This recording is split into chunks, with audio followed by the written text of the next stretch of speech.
Oi pessoal, tudo bem?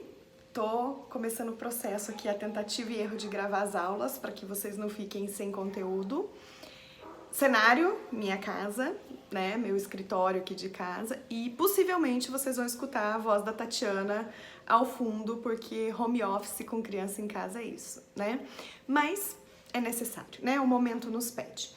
Pessoal, então, para as turmas de segundo ano, né, da Unespar, eu parei o conteúdo falando com vocês nas últimas aulas sobre os processos de troca. Eu basicamente falei sobre o escambo, sobre como surgiu o processo de troca entre os romanos, a questão do dinheiro, do sal, né, o soldo que era aproveitado. Eu falei um pouquinho sobre a questão da igreja, né, tanto a católica quanto a protestante, dentro dos processos de troca. Falei sobre a figura do bandeirante, expliquei, desculpa, para vocês a figura do bandeirante no Brasil, que foi muito importante.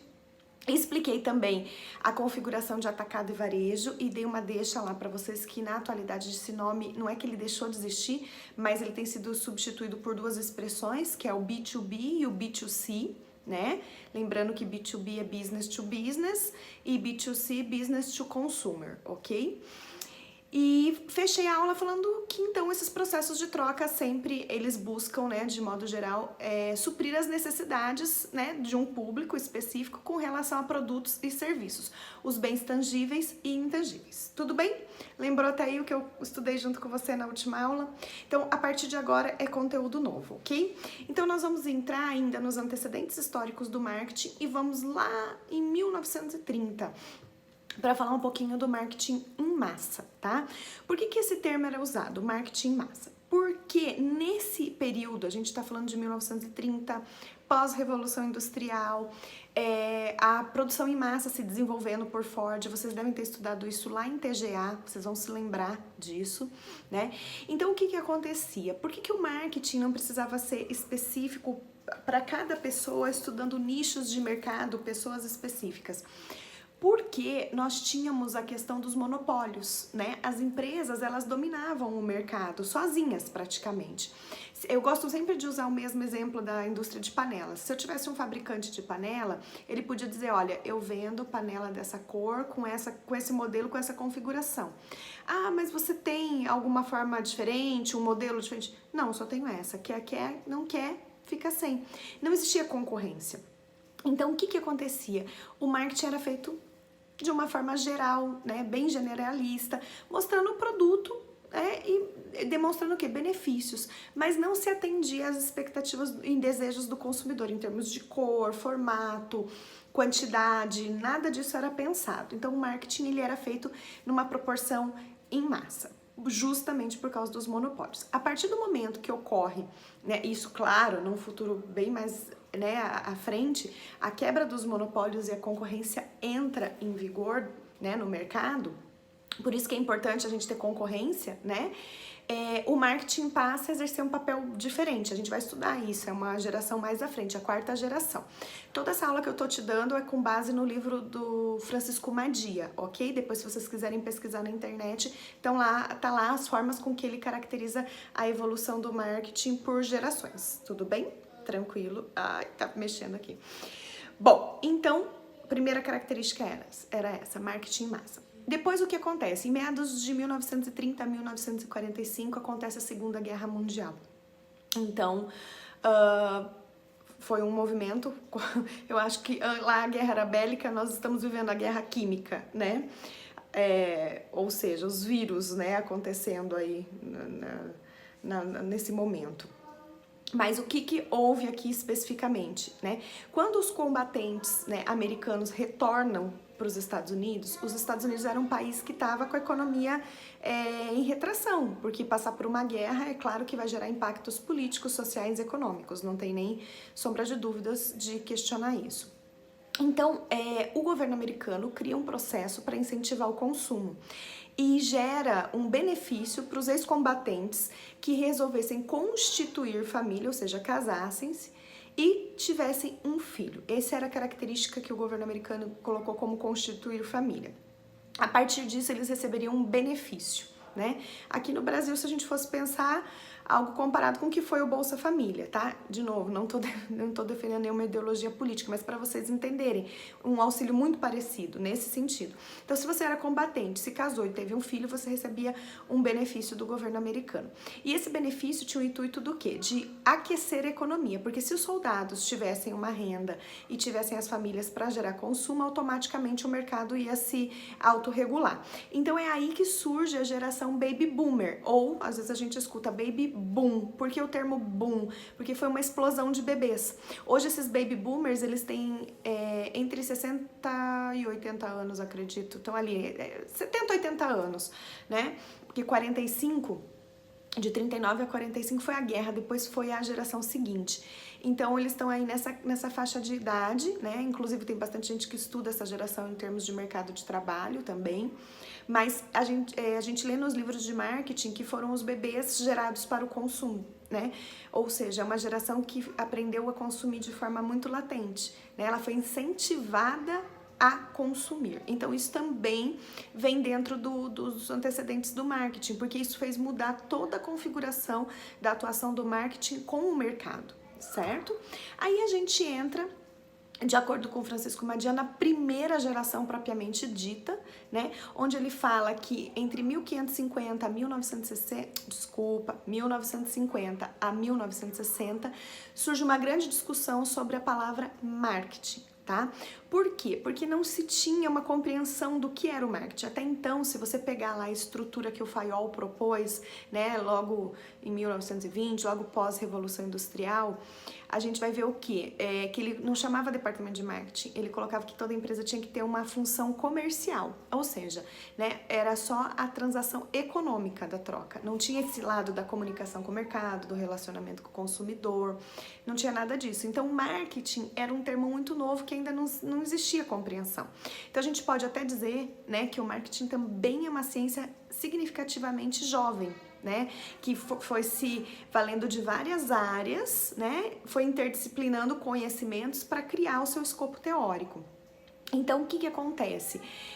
A palavra marketing chega-se a uma conclusão, né, que não pode ser traduzida, né? A AMA, American Marketing Association, estabelece isso, que não se traduz a palavra marketing, né? E ela é usada mundialmente, ponto final, né? E a palavra marketing, ela vem do latim, né, da palavra mercare, que é uma referência ao deus Mercúrio, que protegia os mercadores.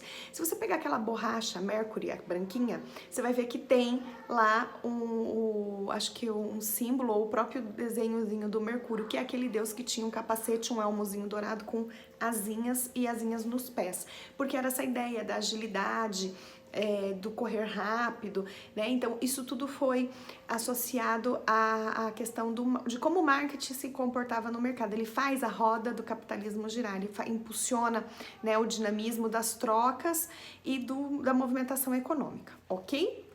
Ainda, seguindo a ideia do Francisco Madia, a gente tem a segunda geração de marketing na década de 70, né, onde o marketing realmente passa a ser visto como subsistemas dentro das empresas. Isso gera uma modernização da economia. Os primeiros shopping centers, né, começam a se instalar no Brasil. Tá? No Brasil, o primeiro shopping a ser estabelecido foi o Shopping Iguatemi, foi no dia 27/11 de 1966. Porém, nos Estados Unidos já existia esse conceito, né? E o primeiro shopping lá foi constituído em 1828, tá? Outra coisa que interferiu muito para que o marketing crescesse como ciência e abrisse mais subsistemas de atuação foi a modernização, a expansão dos meios de comunicação e também de transporte, né? Existe uma mítica muito significativa dentro das empresas, né? Você tem duas formas de quebrar uma empresa. Uma é não vender e a outra é não entregar. Então, não vender interfere na parte da comunicação e não entregar na parte da logística. Então, tanto os meios de comunicação quanto os meios logísticos, eles contribuíram de forma significativa para que o marketing pudesse colocar em prática suas técnicas, as suas teorias, né? E ajudasse, auxiliasse os empresários a dinamizar os negócios. Então, isso também foi um ponto significativo nesses antecedentes históricos do marketing. Por fim, a gente entra na terceira geração, né, que é na década de 80. Essa resistência ao marketing é superada e começa a ganhar reconhecimento dentro das empresas. Então, na década de 80, a gente começa a perceber a formatação dos departamentos de marketing, né? O profissional de marketing recebe um nome, que é profissional de marketing e não marqueteiro, tá? Nessa época, em 1980, nós não tínhamos ainda faculdades de marketing. As faculdades eram de administração e aí nós tínhamos administradores que exerciam a função de marketing, ou a publicidade e propaganda, ela não necessariamente ia para a linha da estratégia do marketing, ela ia para a linha da comunicação social. Então, não existia, né, a faculdade em si de marketing nesse período. Então, não tinham esse profissional formado. Então, com essa junção de profissionais de outras áreas, né, que o publicitário poderia sim se interessar e fazer uma especialização, o administrador poderia, o engenheiro, nós temos engenheiros que atuam com a área de marketing, né? Então se determinou o nome, né, de quem executa a ação, a função, como profissional de marketing. Se em algum momento vocês escutarem a menção marqueteiro, isso é um termo extremamente equivocado no mercado. O marqueteiro, ele faz referência ao picareta, ao profissional sem ética que atua no mercado. Cortou aqui um pedacinho, entrou uma ligação, vou emendar os vídeos, mas olha lá. Então, eu fechei falando para vocês sobre a questão do marqueteiro e profissional de marketing, né? E aí o Francisco Madia coloca a quarta geração de marketing, que é quando o marketing passa a ter uma visão também para o público interno. O externo já existia, mas o público interno. O externo, de uma forma muito mais específica, procurando estudar nichos de mercado, comportamento do consumidor. Nessa década de 90, aproximadamente, a gente tem um experimento muito significativo nos Estados Unidos que chamou A Odisseia, onde vários pesquisadores de marketing e da psicologia entraram no ônibus e cruzaram os Estados Unidos para tentar entender o que era comportamento do consumidor. A gente vai até ver isso um pouquinho mais adiante num conteúdo sobre escolas de marketing, né? Mas também surge o marketing interno, que é um termo que a gente encontra muito na literatura, marketing interno, mas a gente também encontra um termo que chama-se endomarketing, que é o marketing, né, voltado para os nossos colaboradores. Afinal de contas, gente, o primeiro cliente que a gente tem é o colaborador. Ele que leva a sua marca adiante, ele consome o seu produto ou serviço, ele influencia pessoas para consumirem também. Então começa esse olhar do marketing mais voltado para a imagem, para a identidade corporativa, para a importância da marca, tanto externo quanto interno, beleza? E externamente também essa preocupação com a marca se torna muito mais latente, então surge um conceito que chama-se share of mind, ou seja, a fatia na mente do consumidor. Hoje a gente se preocupa muito, né? Se eu dissesse uma marca, uma categoria aqui para vocês, e eu te der 5 segundos para você me falar uma marca, isso significa que essa marca está presente na fatia da mente desse consumidor, tá? Não quer dizer que a marca que você diga é a melhor, é a mais ética, não quer dizer isso, né? Quer dizer que é a que consegue fazer uma comunicação de mercado maior, ou seja, um marketing, e ela conseguiu se posicionar mais, né, essa fatia na mente do consumidor. Claro que ninguém quer fazer marketing de forma negativa, espera-se que essas fatias sejam sempre de forma positiva, mas pode acontecer, houve um escândalo, houve um equívoco, né, e aí as pessoas também marcam tanto o positivo quanto o negativo. Tá bom? Beleza? Esse é o primeiro conteúdo, tô somando agora esses 2 vídeos, espero que tenha ficado razoável aí a gravação para vocês assistirem. E qualquer coisa me dá um feedback pelos grupos de WhatsApp, tá? Se foi muito rápido, se ficou alguma lacuna na explicação. E eu vou mandar para vocês, eu vou dar mais um conteúdo que são as falácias em marketing. E aí eu vou dar um exercício para vocês fazerem, tá bom? Valendo já uma notinha e a gente vai compondo aí vamos dizer assim, as avaliações do bimestre, tá bom? Obrigada por enquanto.